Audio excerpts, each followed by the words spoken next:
एक मंत्र राजी कैसे होते हैं जी? बोली एक मंत्र ऐसा है, उस मंत्र की प्रबलता में भगवान नारायण राजी हो जाते हैं और पापी से पापी जीव को भी अपना बना लेते हैं। तो लक्ष्मी जी ने मंत्र दिया नारद जी को, ओम नमो भगवते वासुदेव। जो मंत्र नारद जी को मिला, नारद जी उस मंत्र में ऐसे डूब गए कि सुध भूलकर कमल।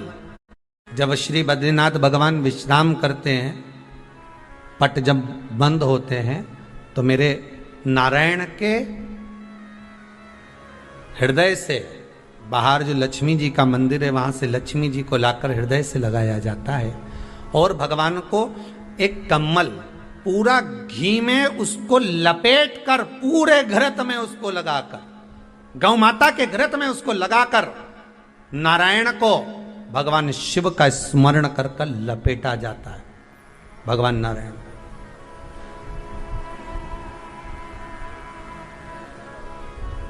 बद्रीनाथ बाबा के मंदिर में दिया घी से भर दिया जाता है, ताले लगा दिए जाते हैं, सब नीचे आ जाते हैं। जब अक्षय तृतीया के समय पर पट खोलते हैं, बाबा का कम्मल घृत से जुड़ा हुआ वैसा कि वैसे ही घृत भरा हुआ, घृत में स्थिरता है, घर में घृत के अंदर लक्ष्मी का भाव आ जाता है। हमारे यहाँ हिंदू धर्म में बहुत सुंदर बात कही जाती थी पहले, आजकल जमाने में कहते कि नहीं कहते मालूम नहीं, पर मारवाड़ के अंदर एक रीति थी। घर के अंदर रसोई घर में एक इतनी बड़ी कुल्लड़ होती थी जिसमें घी भरा होता था, छोटी सी चम्मच होती थी उसमें। कुल्लड़ का घी समाप्त नहीं होना चाहिए, वो बरकत है, वो भंडार है, वो संपदा है हमारी। घृत वैभव देता है, घृत वैभव प्रदान कर। कितना सुंदर कहा है। शंकर भगवान के शिवलिंग पर घृत चढ़ाने के बाद आपने दही चढ़ाया शिव जी को, ठीक है, आपने दूध चढ़ाया, जल चढ़ाया, दही चढ़ाया, शहद चढ़ाया, शक्कर चढ़ाई, मिष्ठान चढ़ाया, जो भी आप शिव जी को चढ़ा रहे हो उसमें से केवल एक पदार्थ, एक वस्तु, घी शंकर के शिवलिंग पर चढ़ाने के बाद में उसी शिवलिंग का घृत, जहां शिवलिंग रखा हुआ है, शिवलिंग जहां रखा रहता है, उस कटी पर उस घृत से हस्त फेर देना चाहिए अपनी मनोकामना कर कर। जो अभिषेक आपने किया है वो अभिषेक का फल भगवान भोलेनाथ कुछ ही दिन में प्रदान कर देते हैं। मात्र उंगली फेर देने पर, घृत पात्र की उंगली, घृत का जो आप अभिषेक कर रहे हो, जल चढ़ रहे हो, आप पंचामृत सामग्री समर्पित कर रहे हो, आप दुनिया की सारी वस्तु भगवान को दे रहे हो, तो घी चढ़ाते समय जब घी चढ़ जाए, शंकर के शिवलिंग पर घी चढ़ गया, उसकी एक उंगली लेकर शिव मंदिर में जहां शंकर जी पिंडी पर बैठे हैं, उस जलाधारी पर जो शिवलिंग रखा हुआ है, उसके चारों तरफ उस घृत को लगा देना चाहिए अपनी कामना कर कर। महाराज शिव उसको स्वीकार करता है। क्यों? शंकर और पार्वती के मिलन स्थल, माता पार्वती की गोद में भगवान शंकर का जो शिवलिंग स्वरूप विराजमान है, हस्त कमल के अंतर्गत जो भगवान विराजमान है, उसका फल चोगना मिल जाए। शक्तिपीठ नाम सुना है? अरे बोलो तो, जितने लोग कथा सुन रहे, शक्तिपीठ नाम सुना है? शक्तिपीठ का मतलब क्या होता है? जहां पर माता सती के अंग के टुकड़े होकर गिर पड़े, वो शक्तिपीठ के रूप में निर्मित हो गए। तो जितनी भी शक्तिपीठ होती है, उन शक्तिपीठ में आप लड्डू चढ़ाएं, पेड़ा चढ़ाएं, वस्त्र चढ़ाएं, आभूषण चढ़ाएं, सोना चढ़ाएं, चांदी चढ़ाएं, मना नहीं है। पर शक्तिपीठ का दर्शन करने जब जाएं तो कम से कम थोड़ा साथ में गाय का घृत, असली घी साथ में लेकर अवश्य जाएं। क्यों? शक्तिपीठ पर भी घी समर्पित करने से मनोकामना पूर्ण हो जाती है। आप आएंगे शक्तिपीठ का दर्शन करके और मनोकामना पूर्ण होना है, मात्र शक्तिपीठ पर। शिव पुराण कहती है, जो भगवान शंकर पर भरोसा कर कर, विश्वास कर कर, दृढ़ता धारण कर कर अपने कर्म में दिन रात लगा रहता है, जो अपने कार्य में हमेशा मन लगा कर लगा रहता है, फिर उसको दुनिया हाथों पर तो रखती ही है, साथ में अपनी नेत्र की पलक पर भी उसको धारण करती है और उसको उन्नति की ओर लेकर चली जाती है। कोई कर्म अगर अच्छा कर रहे हैं फिर उसके लिए कोई विचार नहीं करना। चोरी करने जाओ तो 5 बार विचार करना कि जाऊं कि ना जाऊं। गलत मार्ग की ओर जा रहे हो, मदिरापान के लिए जा रहे हो, वैश्यावृत्ति के लिए जा रहे हो, मांसाहार के लिए जा रहे हो, जुए के लिए जा रहे हो, तो 50 बार विचार करना कि जाऊं कि ना जाऊं।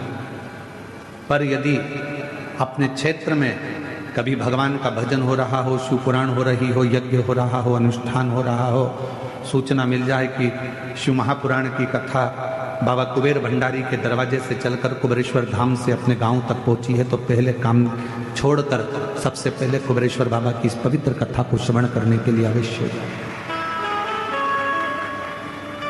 क्या देगा बाबा, कैसे देगा बाबा, ये उसके ऊपर निर्भर करता है। ब्रह्मा विष्णु सदाशिव जानत स्वामी जानत एक शिवलिंग में ब्रह्मा भी है, विष्णु भी है, शिव भी है।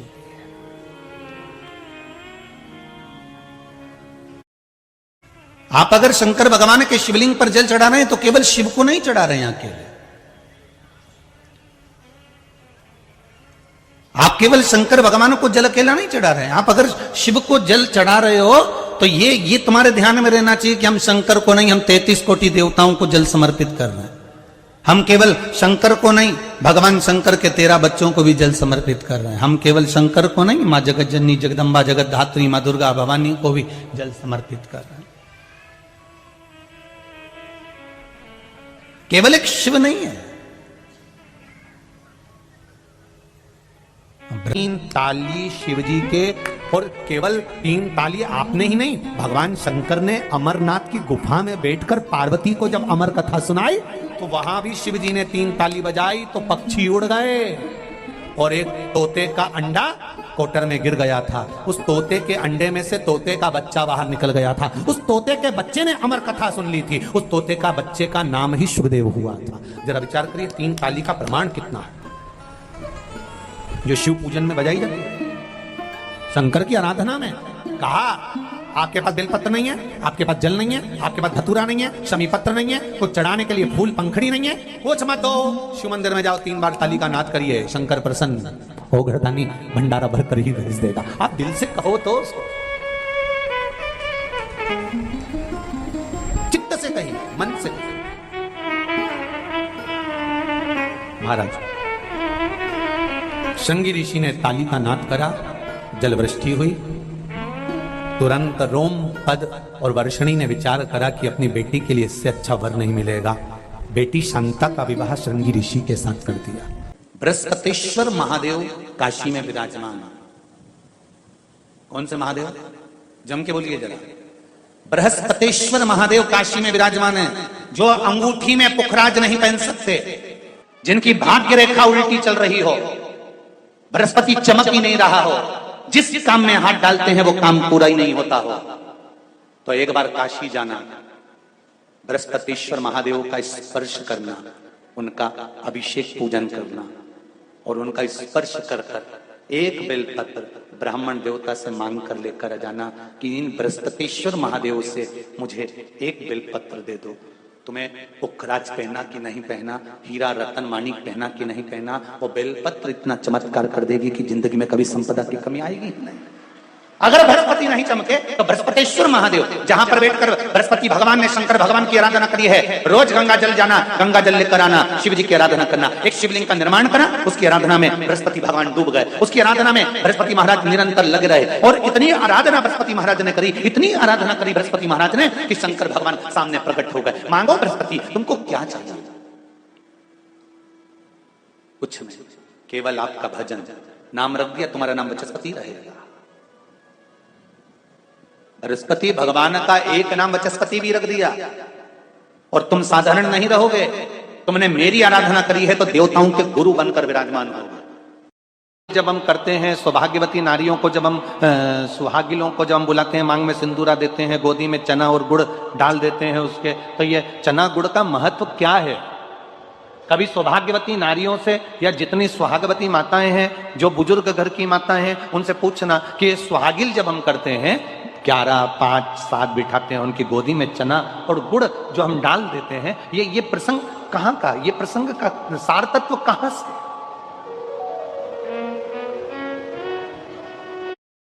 दुनिया में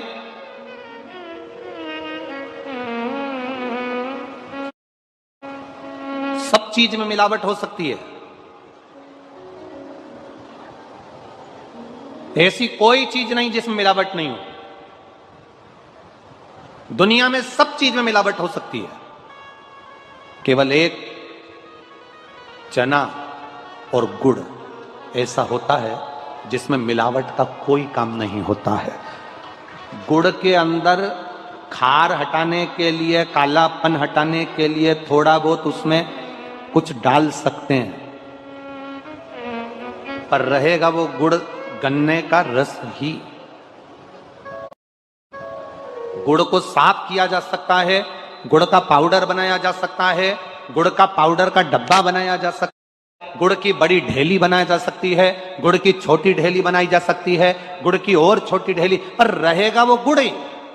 सुहागवती नारी की झोली में इसलिए दिया जाता है कि जो सुहागिल में बैठी है, इसकी गोदी संतान से भी भरी रहे और इसके जीवन में कितनी भी जिंदगी में कभी भी दुख आए तो गुड़ जैसी मिठास इसके जीवन में हमेशा बनी रहे।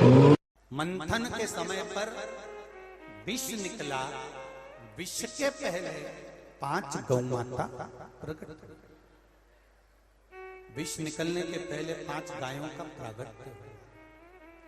पहला नंदा, दूसरी सुभद्रा, तीसरी सुरभि, चौथी सुशीला, 5वीं बहू। ये 5 गाय विष निकलने के पहले प्रकट। कारण क्या है? गौ माता का प्रागट्य, गौ माता का प्रकट होना, किस लिए, किस कारण से गौ माता प्रगटी है? मंथन के समय पर ये गौ माता क्यों प्रगटी है? इसका प्रकट होने का कारण किस लिए? शिव महापुराण की कथा कर रही है, थोड़ा ध्यान देंगे, अपने पूर्वजों का स्मरण, पितरों का स्मरण करते हुए। जितने लोग आस्था पर सुन रहे हैं, जितने लोग फेसबुक श्रवण, गौ माता के प्रागट्य का कारण केवल इतना था कि जिस समय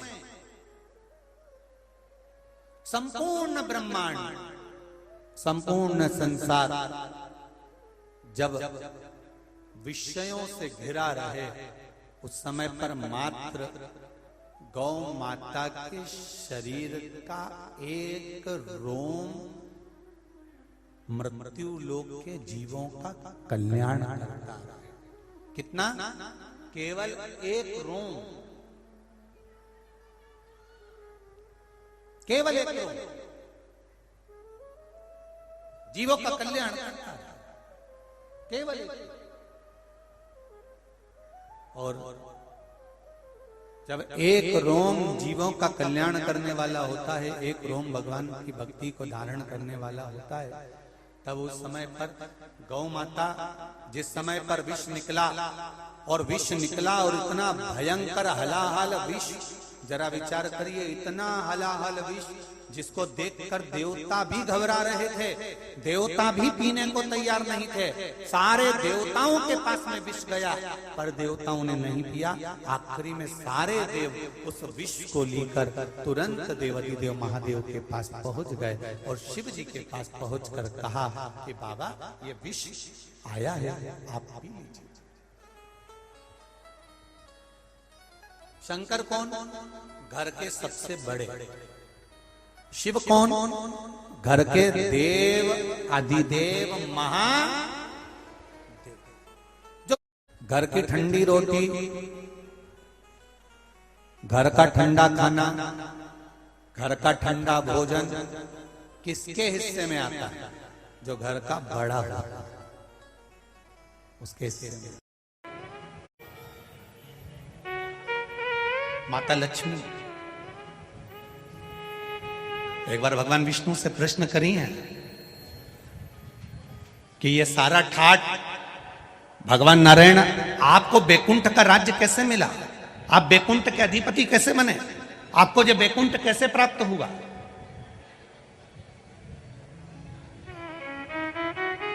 राम जी महाराज, भगवान विष्णु आप राम जी के अवतार हुए, राम जी बनकर अपने अयोध्या का राज्य भोगा, कृष्ण का अवतार लिया, द्वारका का राज्य भोगा, मथुरा का राज्य भोगा, ब्रज का राज्य भोगा। आखिर आपको ये राज्य हर घड़ी, हर पल, हर क्षण कैसे प्राप्त होते हैं? किस तरह से? भगवान विष्णु से माता लक्ष्मी ने प्रश्न करा है विष्णु पुराण के अंतर्गत, और कुर्म पुराण में भी इसका वर्णन प्रश्न किया। ये आपको सुख कैसे मिल जाता है? आपको बैकुंठ का राज्य मिल गया, आपको द्वारका का राज्य मिल गया, आपको अयोध्या का राज्य मिल गया, आपको रावण की लंका दूसरे की थी वो लंका का राज्य आपको प्राप्त हो गया। ये कैसे प्राप्त हो जाता है? भगवान विष्णु ने अपनी धर्म पत्नी माता लक्ष्मी से कहा, लक्ष्मी मैं प्रतिदिन शंकर के शिवलिंग की आराधना करता हूं। लक्ष्मी जी ने कहा, क्या नाथ मैं शिवलिंग की आराधना कर सकती हूं? क्या मैं शंकर के शिवलिंग का पूजन कर सकती हूं, उसकी आराधना कर सकती हूं? भगवान कहते हैं, भगवान विष्णु ने माता लक्ष्मी से कहा, लक्ष्मी सारे देवी देवताओं ने अलग अलग शिवलिंग का निर्माण करा। किसी ने पारद का शिवलिंग बनाया, किसी ने मोती का शिवलिंग बनाया, किसी ने स्फटिक का शिवलिंग बनाया, किसी ने स्वर्ण का शिवलिंग बनाया, किसी ने हीरे का शिवलिंग बनाया, किसी ने पन्ना का शिवलिंग बनाया। तुम्हारी मर्जी पड़े, तुम वो शिवलिंग का निर्माण करो। माता लक्ष्मी ने सुंदर आनंद के साथ एक पुखराज का शिवलिंग का निर्माण करा और सुंदर माता ने उस शिवलिंग की आराधना और पूजन करना प्रारंभ कर दिया। अब क्या मिला माता लक्ष्मी जी को? लक्ष्मी जी को मिला क्या?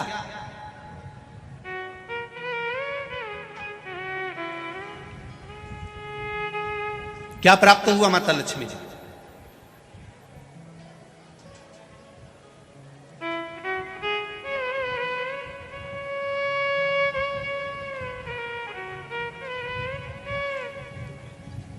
भगवान कृष्ण की प्रिया है राधिका जी, राधिका जी के प्रिय हैं भगवान कृष्ण।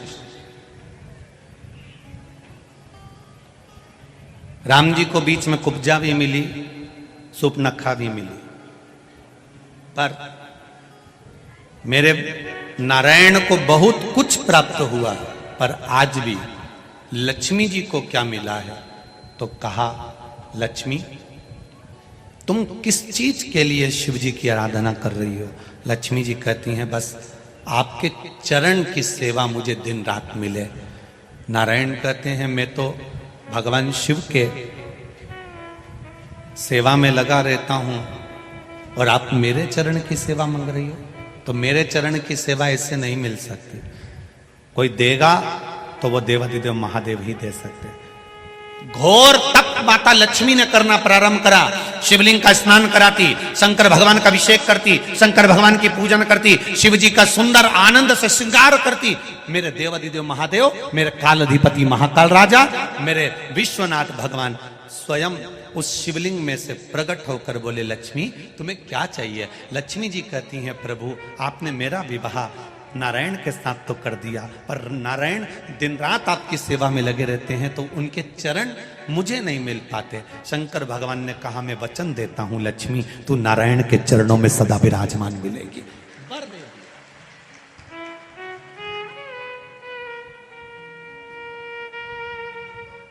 ब्राह्मण हो, क्षत्रिय हो, वैश्य हो, शूद्र हो, बच्चा हो, जवान हो, बूढ़ा हो, बेटी हो, बेटा हो, नारी हो, पुरुष हो, जो है अगर वो शिव की आराधना में लगा है, उसका मनवांछित फल की पूर्ति हुई है, प्राप्ति हुई है। और कोई तुमसे कहे कि स्त्री शंकर भगवान का आराधना कर सकती है, पूजन कर सकती है, तो दूर नहीं जाना। ये जो शिव पुराण है हमारे पास में, गीता प्रेस गोरखपुर की, उसका दर्शन मैं आपको करा देता हूँ। ये शिव पुराण गीता प्रेस गोरखपुर की है, तुम भी बाजार से लेकर आना। इसका 73 नंबर का पेज निकाल कर पढ़ना विद्येश्वर संहिता में से। उसमें लिखा हुआ है, जो नारी शंकर भगवान का स्नान कराती है, श्रृंगार करती है, पूजन करती है, वो संसार सागर से मुक्त होकर मां पार्वती की परम सखी बनकर विराजमान होती है। यह विद्येश्वर संहिता कह रहे।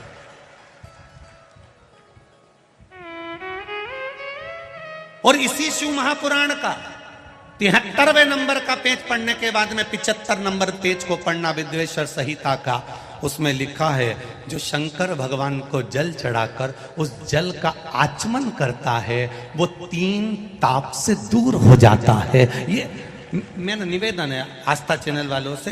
पन्ना मैं निकाल रहा हूं और उसको मैं लाइन से, अक्षरों पर लाइन दिखा रहा हूं। मेरा निवेदन है, आप भी बताना कि शंकर जी पर जल चढ़ाकर पीने का कितना लाभ है।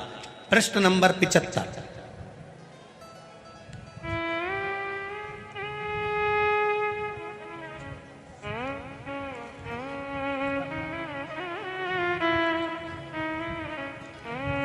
अब आस्था चैनल से निवेदन है, और आप सब भी एलसीडी पर ध्यान देंगे, और अपने अपने मोबाइल पर भी, जितने लोग टीवी पर कथा सुन रहे हैं वो, मोबाइल पर सुनने वाले वो, जो लोग कहते हैं शिव जी पर जल चढ़ा हुआ नहीं पीना चाहिए, उसके लिए मेरे वेद व्यास जी लिख रहे हैं, पेज नंबर 75 विद्येश्वर संहिता।